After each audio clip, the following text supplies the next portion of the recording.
বহরমপুর সদর হাসপাতাল লাগোয়া জগন্নাথ দেব মন্দিরের ট্রাস্টি বোর্ডের উদ্যোগে রথযাত্রা অনুষ্ঠিত হয়ে থাকে। প্রায় ২৫০ বছরের বেশি প্রাচীন ওই রথযাত্রা উৎসব আড়ম্বরের সঙ্গেই পালন করা হয়। সম্পূর্ণ পেতলের তৈরি ওই রথটি চওড়ায় ৮ ফুট ও লম্বায় ২০ ফুট।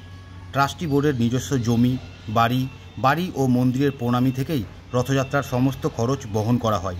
রথের দিন পুরীর রথযাত্রার অনুকরণে জগন্নাথ, বলরাম ও সুভদ্রার বিগ্রহকে পৃথকভাবে ১০৮ ঘড়া গঙ্গাজলে স্নান করিয়ে রথের ওপরে স্থাপন করা হয়।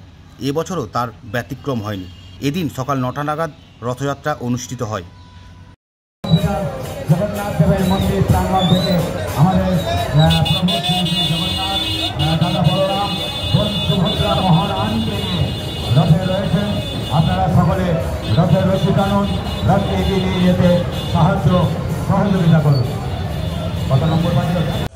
সদর হাসপাতাল শ্রী শ্রী জগন্নাথ দেবের মন্দির, জগন্নাথ টেম্পল কমিটি নামে পরিচিত, খুব প্রাচীন ঐতিহ্যময় মন্দির।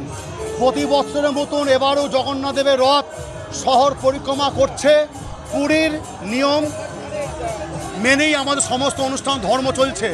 এখন পরিক্রমায় বেড়াচ্ছে সমস্ত বহরমপুর শহর এবং পাড়া প্রতিবেশী আশেপাশের দিক থেকেও, বহরমপুর প্রশাসন থেকেও সমস্ত লোক দলবদ্ধ হয়ে একসঙ্গে আমাদের রথের মধ্যে একসঙ্গে সবাই প্রতিযোগিতা করছে। রথ আমাদের শহর পরিক্রমা করছে এবং দুপুরে রথ ঘুরে এসে মধ্যাহ্নে ভোগ, হরিনাম সংকীর্তন, পাঠ কীর্তন হবে।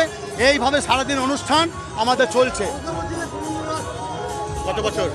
এটা আমাদের ২৫০-৩০০ বছরের বেশি প্রাচীন রথ, কারণ আমাদের বংশ পরাপর ৪ পুরুষ থেকে করছে। কতদিনকার সঠিক রথ বলতে পারবো না, কিন্তু এটা ২৫০-৩০০ বছরের বেশি প্রাচীন পিতলের রথ।